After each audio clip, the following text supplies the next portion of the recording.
She ran after him. Magnus avoided her by turning around and letting the head goblin take the lead.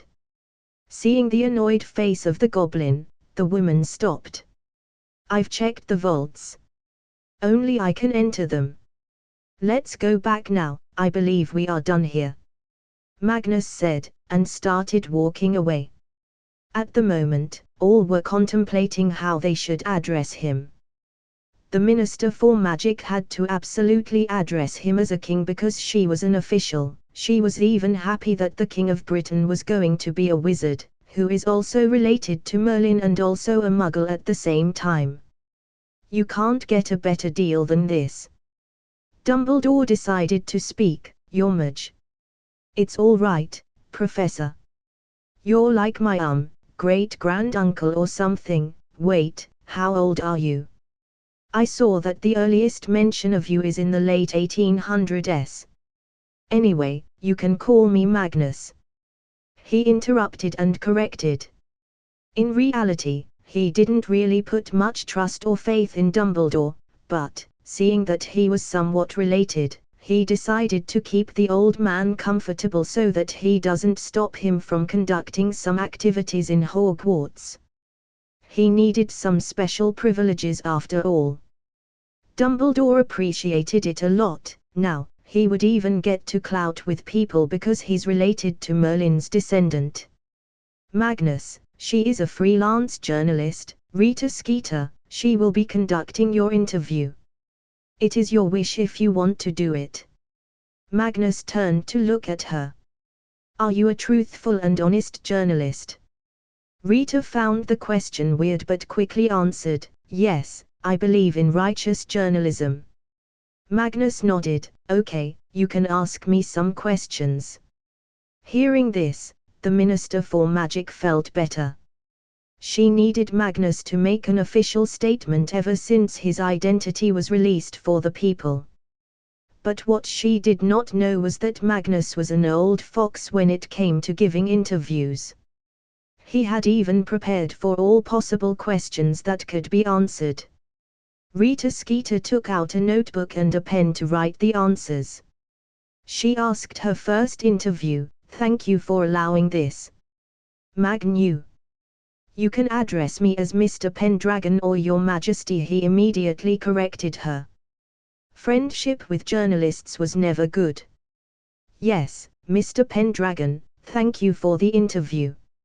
How are your days going in Hogwarts?" she asked. "It is lovely. The castle is beautiful and the ghosts are an ever-present source of fun. I am sorted in Slytherin. The dungeon is a bit gloomy but its inhabitants are very active. I have made friends too and I am enjoying it," he answered. She wrote everything on the paper. Then asked another question. "You mentioned that you are in Slytherin. Aren't both your parents muggles?" Magnus turned sad and sighed. "Yes, they are muggles. I had a talk with the portrait of Merlin the other day. He is very saddened by what our magical society has turned into. We use terms such as muggles, which is a derogatory term for non-magical people in the eyes of some. Back in Merlin's days, non-magical humans were called magbobes, which is a very friendly and affectionate term. Let's not forget the terms such as half-blood and the much worse, mudblood. I myself have been called that but I won't name by whom." Rita was writing ferociously as if she had found a gold mine of content. "Tilda haha, this is it, my final push, Tilda. So, do you want the ministry to adopt the word magbobe?" she questioned. "Not really, it's not the word that makes it different, it's the way it is spoken. I can curse at you with a sweet voice and also angrily, the meaning behind the words does not change. Just like that, as muggle is a term for humans, used by all wizards, we just need to make sure that it is not seen as a term to degrade. Besides this, I think half-blood and mudblood words should be seen as lawfully offensive words. Because, as long as a human has magic in them, they are a wizard, whether you like it or not. Dividing ourselves won't give us any more benefits," he said at length. The Minister for Magic, Eugenia Jenkins, was smiling wryly. "Tilda, this kid has more brain than all the blood purists combined. Tilda, I heard that you were attacked by Lucius Malfoy in the school's dorms. Is it true?" she inquired about the juicy topic. Magnus smiled. This was what he was waiting for. "Oh no, that was a friendly match of arm wrestling. I mistakenly ended up using too much strength and broke his arm." Dumbledore and Moody, a distance away, smirked hearing that. Magnus had just taken care of all their troubles by saying this. Now, if Abracus Malfoy still tried to stir trouble, then he would be ashamed. After all, their son lost to an 11-year-old and even broke his own arm. The man would try to make the news die down as soon as possible. After that, she asked some more pointless questions about his personal life. "Yeah, I love pancakes, they are the best. My mom actually makes the best pancakes. But Hogwarts doesn't have them at breakfast," Magnus said. Of course, he was making Dumbledore add pancakes to breakfast by doing this. "What is your view on the Ministry?" she suddenly asked. This made the minister frown a bit. Magnus thought for a second and purposefully made his voice sound cuter. I don't know too much about them as I just got involved with the magical world. But, I read in the newspaper that some bad wizards are killing innocents. I don't understand why the Ministry cannot catch them. Don't we have a wizard police? Also, I am very sad about what they did with the Order of Merlin. It used to be a real order of witches and wizards who were kind, compassionate and wanted to do good for the magical society. Now, it's just a medal." His first half of words hurt the minister like a spear into her heart. The recent deaths were her soft spot and even she was trying to get the perpetrators, but what could she do when the bad people belonged to some of the most powerful and influential families? "How do you feel about being the descendant of Merlin?" she asked the final question. Magnus, this time, decided to answer in one word. It was a word he had just learned. He cleaned his throat by coughing and with emphasis, said it, ecstatic. Saying that, he got up, deciding on leaving. Rita was left standing there, guessing that Magnus would say something more, but was proven wrong. They went out of the building, onto the crowded streets. There were still a lot of people, but now it was raining and the dark clouds had made it look as if it was already night. It was a gloomy day. "Are we going back?